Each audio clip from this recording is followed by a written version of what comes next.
And thank you. ఈ question చాలామంది ఆడియన్స్ది.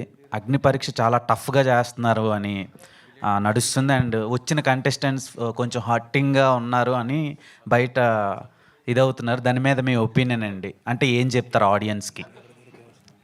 It's a wrong stage అండి, బట్ మీరు అడుగుతున్నారు కాబట్టి ఐ లిమిట్ దిస్ క్వశ్చన్ ఈ టాపిక్ మీద ఆఫ్టర్ దిస్. ఏం ఫీల్ అవుతున్నారన్నారు? చాలా టఫ్గా అంటే హర్టింగ్గా మీరు కొన్ని రెస్ట్రిక్షన్స్ పెట్టి మాట్లాడుతున్నారు అని ఉప్పల్ బాలు అని ఒక 4-5 కంటెస్టెంట్స్ బయటకు వచ్చి చెప్పడం జరిగింది. లుక్, మీ ఆల్రెడీ షో ఎయిర్ అయింది నిన్న రాత్రి నుంచి.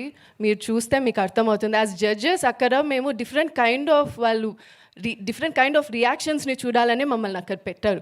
సో కొందరితో మంచిగా మాట్లాడతాం, వాళ్ళు మాట్లాడే దాన్ని బట్టి కొన్నిసార్లు కొంచెం వేరే విధంగా మాట్లాడతాం.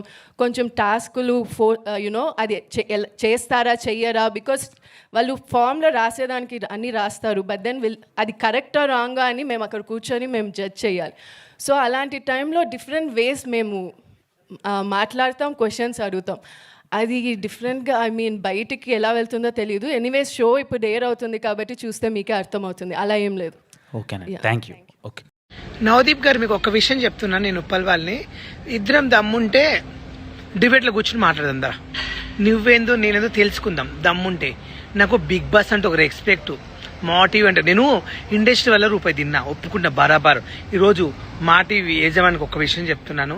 ఈ నవదీప్ అనే ఆయన బిందు మాధుర్ని దాంట్లోకి వెళ్ళి ప్లీజ్ దయచేసి శివబాలాజీ గారు బిగ్ బాస్ ఫస్ట్ విన్నరు, ఆయన మంచు విష్ణు గారు, మంచు మనోజ్ గారు, మీరు అక్కడికి ఎడ్డు కదా ఇప్పుడు ప్రస్తుతానికి. అక్కడ నుంచి వీళ్ళకు కార్డు తీసేసేయండి. తెలుసు కదా, మహారాష్ట్ర కార్డు ఉంటుంది, ఓటే. అలాగే నాకు సారీ చెప్పించండి చాలు.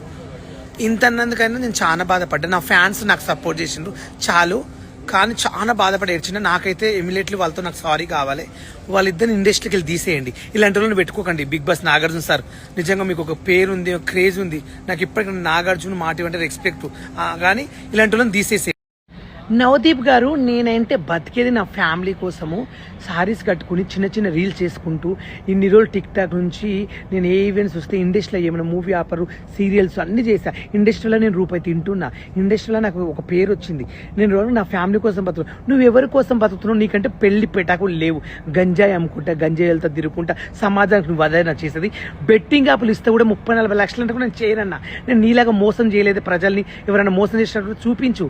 నీలాగా నేను దొంగతనాలు చేయలేదే, నీలాగా డ్రగ్స్ అమ్మలేదే, నీలాగా నేను పోలీస్ స్టేషన్లో తిరగలేదే.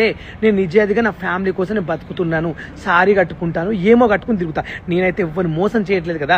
నా పొట్ట తిప్పల కోసం నా ఫ్యామిలీ ఇబ్బంది. మా ఊరికి వచ్చి నా పరిస్థితి అడుగు. మాకు ఊళ్ళో అంత భూమి లేదు, ఒక ఇల్లు లేదు, మా అన్నయ్యకి 3 ఆడపిల్లలు. నాకు తెలుసు మా పరిస్థితి. మేము ఇప్పుడు అన్నం తింటున్నాం అంటే ఇండస్ట్రీ వల్ల. నీకేం తెలుసు నా గురించి మాట్లాడుతున్నావు? కొంచెమైనా బుద్ధి ఉందా? బిందు మాధురు నీకు మారడానికి కొంచెమైనా రెస్పెక్ట్ అని తెలిసిందా? నిజంగా నువ్వేం మనిషివే తల్లి. నీ బతుకు జడా ఛీ.